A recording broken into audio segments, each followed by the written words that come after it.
Welcome to Innovating Leadership, Co-Creating Our Future. I'm your host, Maureen Metcalf, the founder and CEO of the Innovative Leadership Institute. This podcast explores how leaders build the capacity required to navigate complexity and deliver results. Today, I'm joined by James Taylor, a leading global authority on creativity, innovation, and what he calls super creativity, the intersection of human intelligence, collaboration, and intelligent machines. James, I'm delighted that you've joined us. Well, thank you so much. I'm looking forward to this conversation today. What is super creativity and what problems does it help solve? So super creativity at its most simple is the augmentation of our human creativity that I believe everyone was born with by collaborating more deeply with other people and machines. So in machines, it could be artificial intelligence, it could be robotics, it can really depends on the area we're looking at. So really, fundamentally, the book is about creative collaboration, both with other people and AI. The problem it kind of looks to solve really is, as we're going into this age of artificial intelligence that we're in at the moment, we are seeing kind of one skill that is going to become much, much more important. And this is based upon work by the World Economic Forum, interviews with 1,000 global business leaders, reports by companies like LinkedIn. And that skill is our creativity, which is our ability to generate, develop, and then execute on new ideas. So really the book is based upon the keynotes that I give to very similar kind of audiences to this podcast of senior leaders in organizations, boards, C-suite.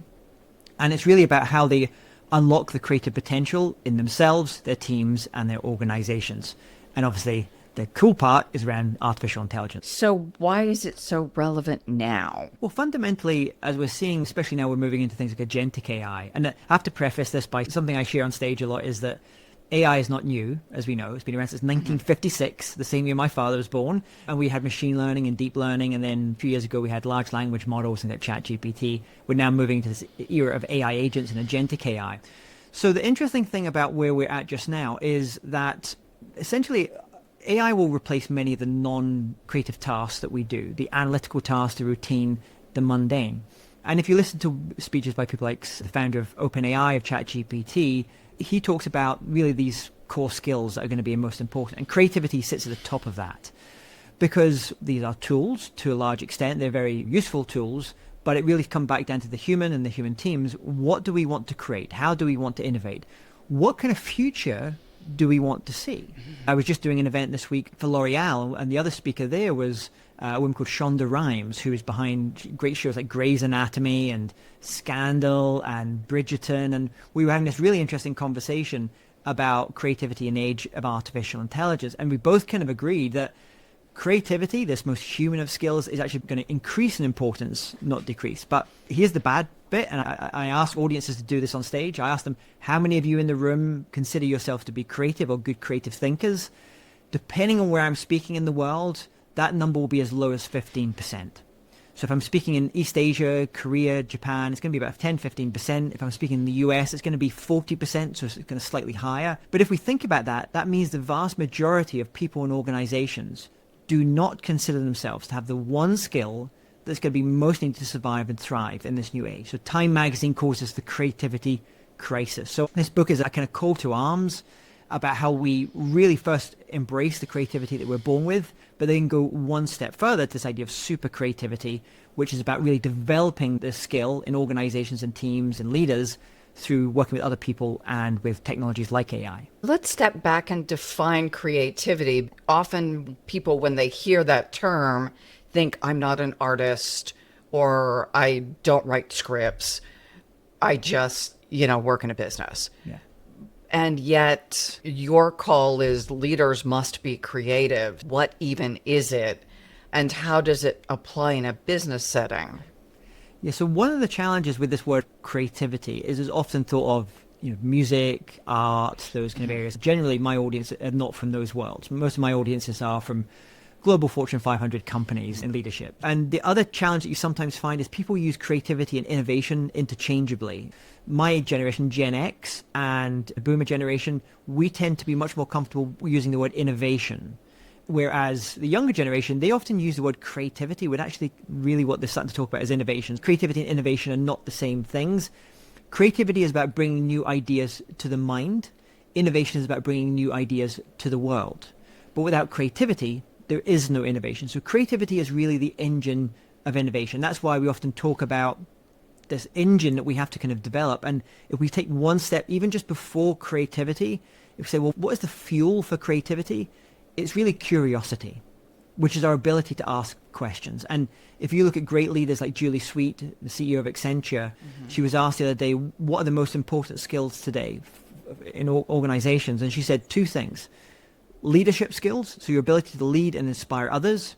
But the second one was curiosity, your ability to ask better questions. And you have to really develop this sense of curiosity if you're going to get creativity, and that's going to then lead to innovation. So these things are kind of linked. Our work with AI is all about asking questions. If I don't ask good questions, what I get back is not going to be very useful. A year ago, a lot of people were talking about prompt engineering. Actually, you can use prompting in a slightly different way with AI, for example, is you can use prompting to ask it to prompt you to think about the questions that you should be asking. So really using question definition. It's a little bit like we have problem solving and problem finding. You know, a lot of companies think about problem solving, but actually the more interesting one sometimes is problem finding. And using AI to help develop your curiosity and your ability to ask better questions is very useful, because one of the things, and I talk about this in the book, is this idea of imaginary masterminds, where our brain is amazing, but it's always looking for ways to save energy. And one of the ways it does this is through cognitive biases. So we say, I've seen a problem like this before, therefore the answer must be this. And sometimes it's right, sometimes it's wrong. And so as humans, we have to figure out how to deal with the cognitive biases, authority bias, confirmation bias, all these 50 different biases that we tend to have. And usually what leaders do is they have people around them who think differently from them, who challenge their thinking. In the book, I talk about creative pairs, like Warren Buffett and Charlie Munger, for example. They think differently and they challenge each other's thinking.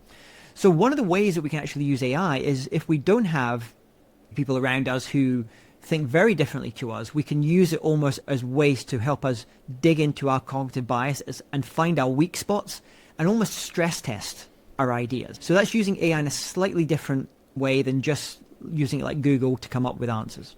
Realizing in the moment, oh yeah, I can now solve this, where I didn't have the capacity or my team may not have had the capacity previously.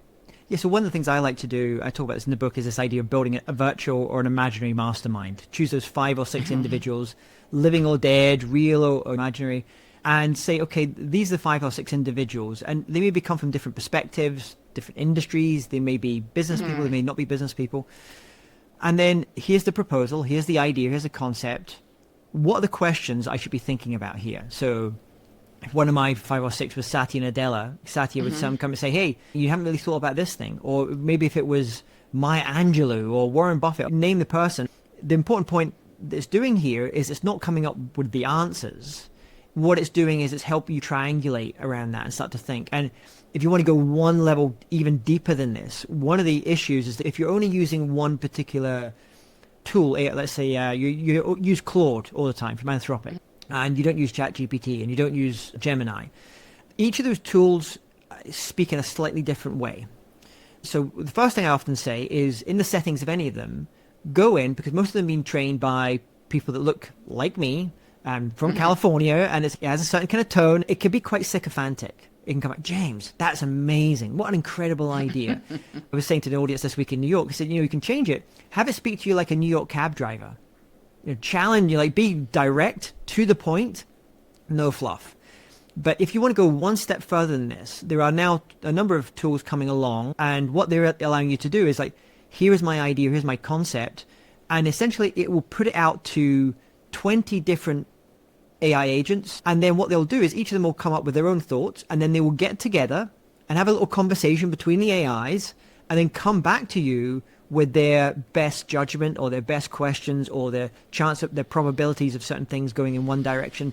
So that's just another way you can just kind of push things even a little bit further. Does that exist now? Yeah, there's a tool just now. If you go into GitHub, and I've forgotten the name of it, it's something fish. It's like one of the number one things that people are downloading just now. There'll be lots of these kind of coming along now. It's just a useful thing. It's like what we do all the time. If you take soundings from something, you're probably going to ask 3 or 4 different people with different backgrounds. Like, hey, what do you think of this? How would you approach this idea? What am I not seeing? And all this is just doing it is at a much bigger scale with much more data. I have a super creativity podcast as well. I was interviewing the former director of GCHQ, which is one of the British intelligence services. So our equivalent to the NSA that you have in America.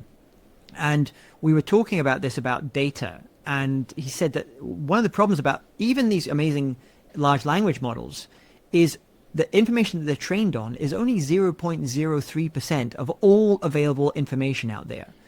The vast majority of information is held on private servers and private information behind paywalls, behind firewalls, behind different things that a company owns. So I was just doing an event the other day. I was doing a panel with someone from Volkswagen in Germany. And, I think about the amount of knowledge that organization has, industrial knowledge, intellectual property, just like incredible data, and that isn't necessarily being sourced by any of these large language models. So it's how you can combine those things and then also bring in the people side as well. To the extent that companies train their models, I only then get access to my company's trained model, not Volkswagen or L'Oreal or Competent Boards. Yeah. And yet being able to pull from my own is also very helpful. A lot of companies would invite me to come and speak at their conferences, and they would say, talk about the bright, shiny thing, whatever the latest thing was. But as soon as you really get into any depth, you suddenly have to talk about data and you have to talk about governance. Most don't want to talk about that on larger stages. With the amazing opportunities that come from artificial intelligence also come risks. And unless we think quite deeply about the risks that come with it and how you mitigate risk and how you quantify those different risks, then we could be in a pretty dangerous place. Some of that groundwork often hasn't been done.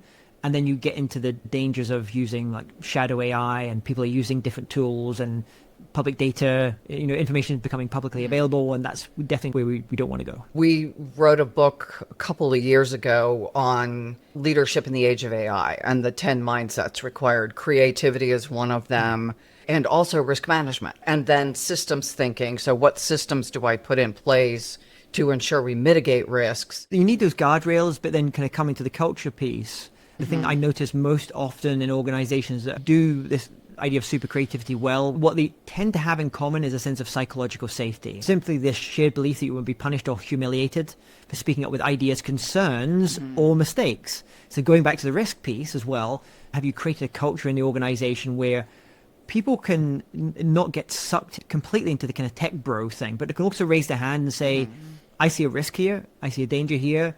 How do we think about this? How do we mitigate this? And so that's just having that openness. What is the thing that often links creativity in different places and people? It is actually this word openness, this value of openness. You see it time and time again. And sometimes it shows up in the sense of curiosity, but sometimes it also shows up in the ability to challenge ideas, challenge ways of working, to critique, to really think deeply as well. So these are all just different forms of openness. What do you do culturally to build openness?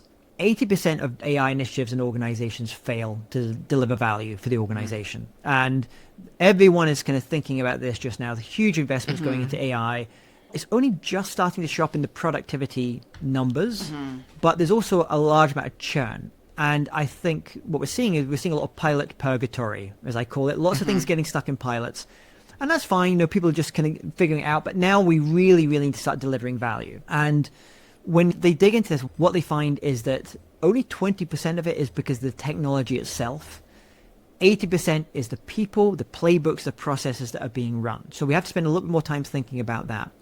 So a perfect example of that, how you think about the 80% piece in why AI is not being deployed well and not delivering value, is something like the competency penalty. What the competency penalty is basically people are afraid that using artificial intelligence in their work will make them seem less competent in whatever their professions are. And it's quietly derailing AI adoption. So, for example, there was a company recently, they gave access to AI agents to 25,000 employees. And yet after 6 months, only 40% of people were actually using these tools. And so they were like, well, what's going on here? Why is this happening? And so they did a little study with 1,000 engineers at this particular company. And they had them review code some of the code was written by a human on their own. Some of the code was written by a human collaborating with an artificial intelligence.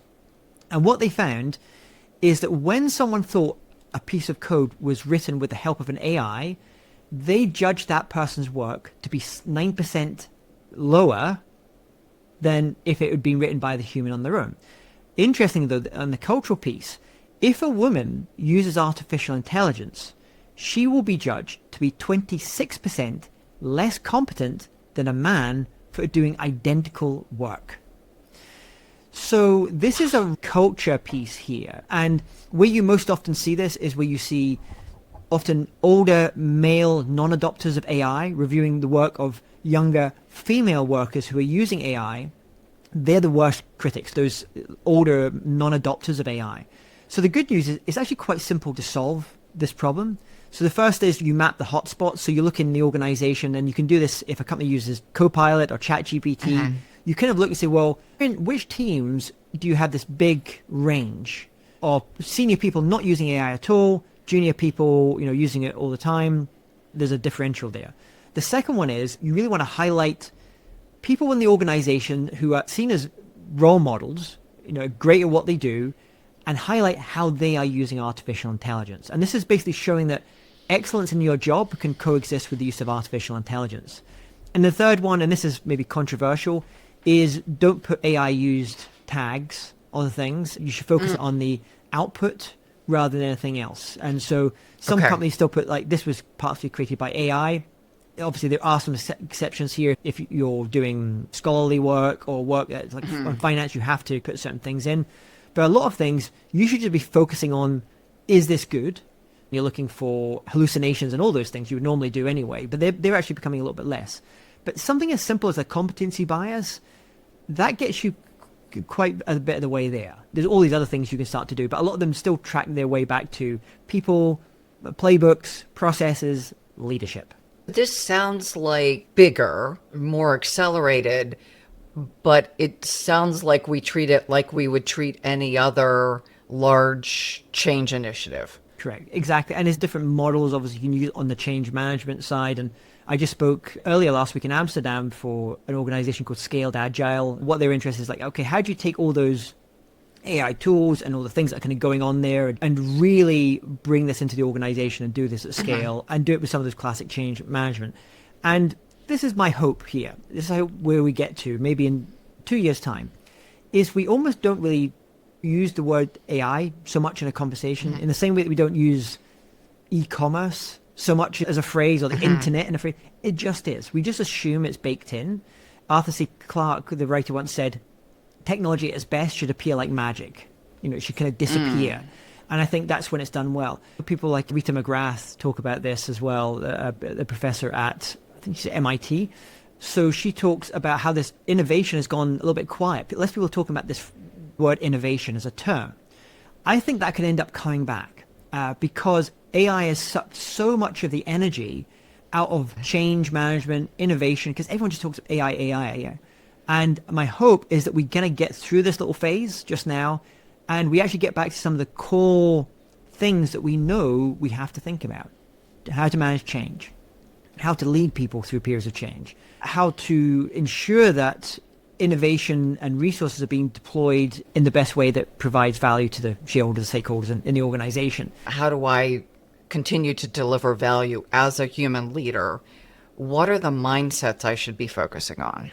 The mindsets we spoke about earlier, the sense of curiosity. This is, I believe, a new roaring 20s we are on the start of just now, and it's going to get messy, and there's going to be creative destruction in this process. So it's also, we need to focus on not just innovation, but also exnovation, killing off things, killing off projects, things that are no longer delivering value, to make space for the things that we want to do as well. And then the other thing I would take in terms of a mindset, and I put this as a challenge to a company last week, is about a year ago, Sam Altman from OpenAI said in his lifetime, he thought we'd be starting to see the first one-person billion-dollar business. It didn't take his lifetime. It took a few months. And so in February this year, we saw the first one-person $10 billion company. So one person had created an AI agent, a tool. In October of last year, they sold it, I think, in February for an estimated $10 billion, $1 billion in cash, $9 billion in equity. Think about that for a moment. That's a one-person multi-billion dollar company. At the very least, you should be looking about, okay, how can we start to deploy this technology, these tools to drive greater value from what we're doing? And a good example here, I have a client, Micron in the US. They make memory for the silicon chips and things, the farms, data centers we're looking at today. And 95% of their entire procurement process now is being handled by agentic AI, by AI agents. 95%. At this point, then you start to think, well, what are we going to do with all those people? Definitely it's showing up in the US in the job numbers. You're seeing a lot of people losing jobs in big companies. AI is actually not the main reason behind that. I think a lot of the reason is because people overhired during the pandemic, and then interest rates are also going up. And so people are really having to focus on that bottom line. But with the AI really starting to come in, you do have to start making decisions as a leader now. Okay, we have 10,000 people or 1,000 people that we're going to have to think about what their job is. They're working in customer service. They're working in administrative roles. There's other types of roles, certain types of middle management roles. So if you look at a company like IKEA, they decided rather than let all those people go, I think they had it was like 3,000 people in this particular function. They said rather than let those 3,000 people go, we're going to reskill them and turn them into interior designers. So now IKEA offers an interior design business. That business generated $1.3 billion in revenue last year, a brand new business. The smart leaders, I would suggest, is they think forward. They think, let's assume in 2 years' time, everyone pretty much has a very similar tech stack, maybe a couple of exceptions. What are we going to do with the people? How do we want to redeploy these people? How do we want to work much smarter? And so you're not necessarily about building a one-person billion-dollar businesses, but it's a mindset like that makes you much leaner and much more competitive. I just had an article published in Forbes that looked at kind of how do I implement AI, and then the last item, and I wonder if it should be first, but it's what business are we in? What do my customers value, and what will they value 6 months from now? Leaders need to think very, very hard about what the future is going to look like. What is your industry, what is that world going to look like in 2, 3 years time, 4 years time, 5 years time? And think very carefully about, do we have the right products, services, offerings for where that world is going? It gives you a good roadmap of where to go. Really also using your imagination. That is kind of what that is doing. You're using your imagination, creativity. Like, how is our industry going to change? What is going to no longer be required? I remember when the pandemic happened and I did a session with a well-known luxury clothing company. It was a virtual session we did, and we kind of mapped this out using the creativity of the people. And they very quickly realized, well, people aren't going to be buying as many suits. They're going to have more leisure wear. Sales of our shoes, our high-end shoe product, that's going to change. We did the same activity, though, as we were coming out of the pandemic. And we thought, oh, okay, everyone's buying Manjaro, they're buying Wegovy, those kind of products. Everyone's going to need new wardrobes now. Their wardrobe that worked for them 3 years ago doesn't work for them today. Let's think about that. Creativity, curiosity, asking questions. How do we help leaders stretch their own creativity and their vision to really get a sense of what is this going to look like? I mean, I think one thing you can do, depending on the industry that you're in, is you can travel. If I want to step into the future, I go to cities in China for certain things. I can basically get a picture of 2 years down the road, like where we're going. Electric vehicles or certain other things as well. I think travel is a pretty amazing thing to do. You can read things, but nothing has the impact about going somewhere, going into businesses, often in other countries, seeing what they're doing, how they're applying this technology. Obviously, you're seeing it just now we've got wars going on around the world. You're seeing that. You're seeing in different parts of the world that, those things taking you a bit into the future about where we're going there. So I think it kind of stems from that. I think then it comes back for that leader. Said, okay, that's interesting about doing that as individuals. How do we create a system for doing this? You mentioned Forbes. I was quoting a piece in Forbes recently with the team from Hewlett-Packard Enterprise that created a thing called Idea Matchmaker. And it's a very simple tool. They had a similar problem. They wanted to figure out how could they go from idea to execution much more quickly and speed up the process of innovation. So Idea Matchmaker is just a very simple tool that all 65,000 employees have access to. So anytime an individual spots a problem or an opportunity and have an idea for something, they can put that idea into the app.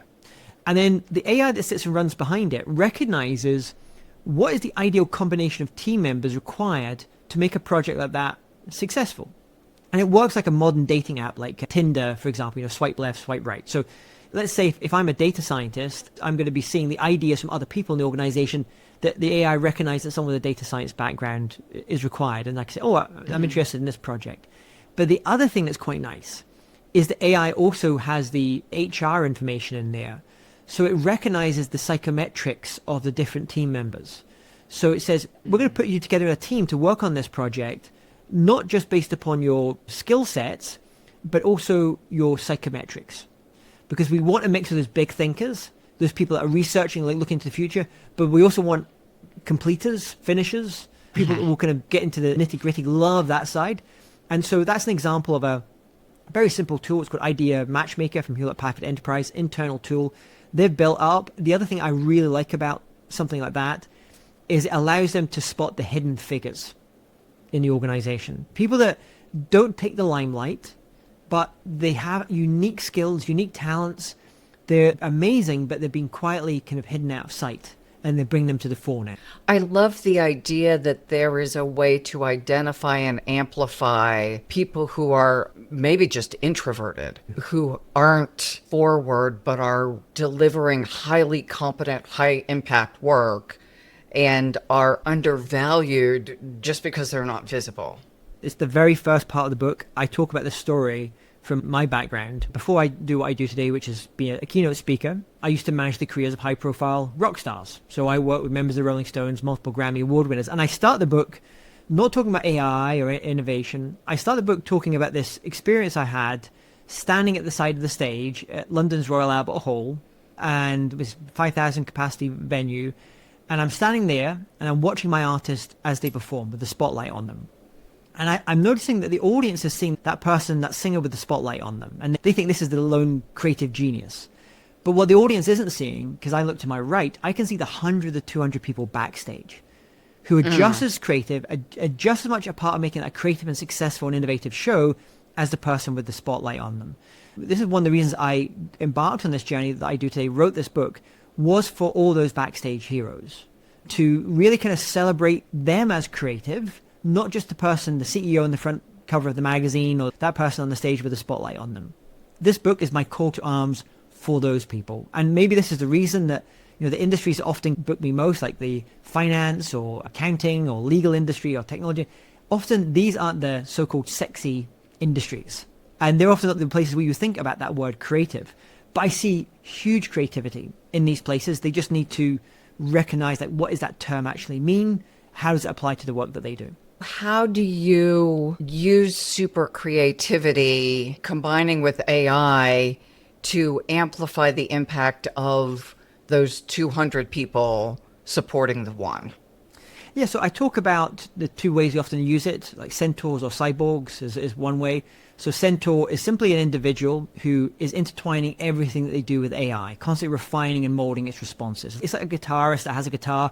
The guitar becomes part of them. So in this case, AI it's just part of like who they are.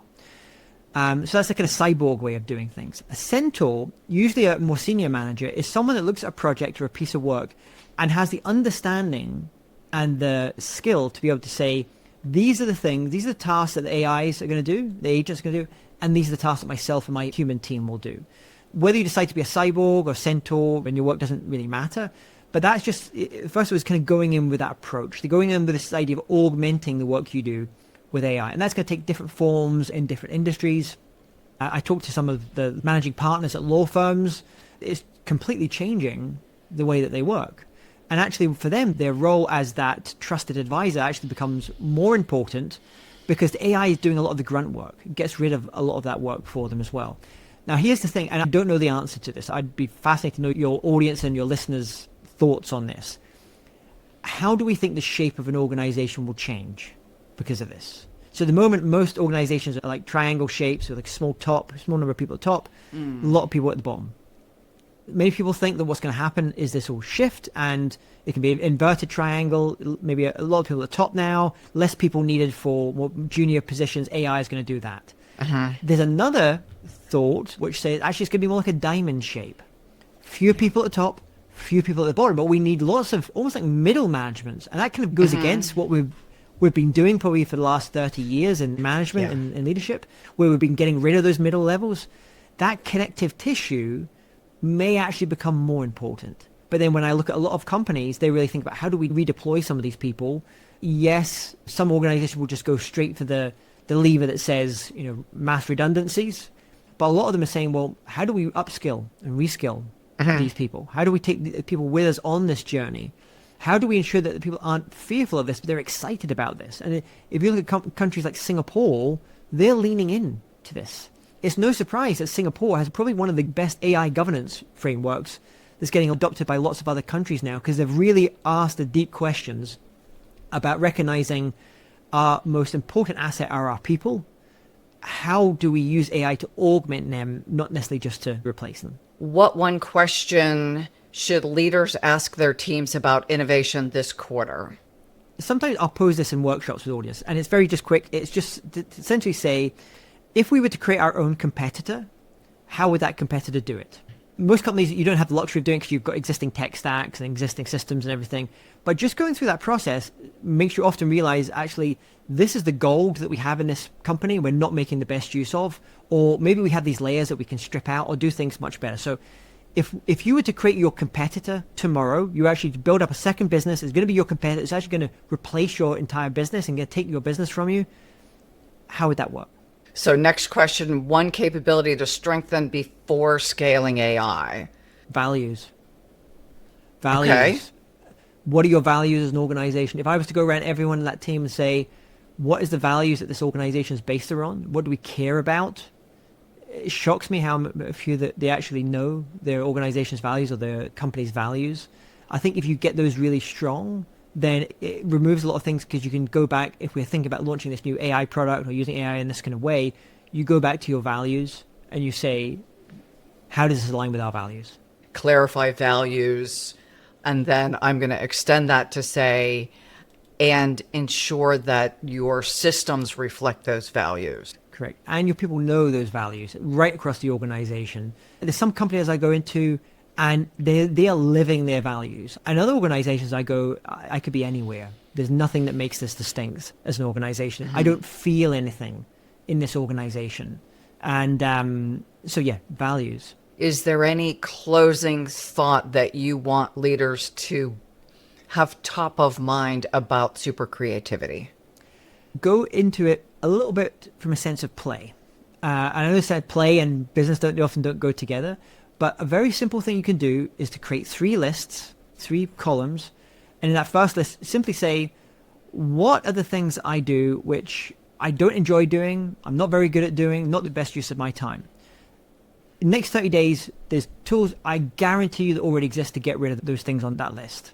Do that first, for the first 30 days. The next 30 days, focus on things which you can do, but it's not the highest and best use of your time. Work on that list next. And then the 30 days after that, those things you enjoy doing, you're probably quite good at doing, but it's not the highest and best use of your talents or where you're sitting in the organization now. And focus on which AI tools do you have to do. Certainly in that first list, you probably already have the AI tools to do that in the next 30 days. You don't need to learn anything particularly new. As you get a bit further, you might have to learn some new skills, maybe use different tools. Beautiful. Thank you. Hold up your book title. The title is Super Creativity, Accelerating Innovation in the Age of Artificial Intelligence. Beautiful, James. Thank you so much. I assume we find your book on all the normal outlets. Do you also have a book website? Yes, if you go to jamestaylor.me/super creativity, you can go and find that. But actually, I would ask if people want to get a copy of the book, go to your local independent bookstore, wherever you are in the world, and go and buy it from your local independent bookstore and support them, because leaders are readers, and we want more readers and we want more writers in the future as well. Thank you so much for joining us. And to our listeners, please like us, share James's conversation, and focus on what are your values as you're implementing AI, and how do you ensure that they are firmly embedded in the organization.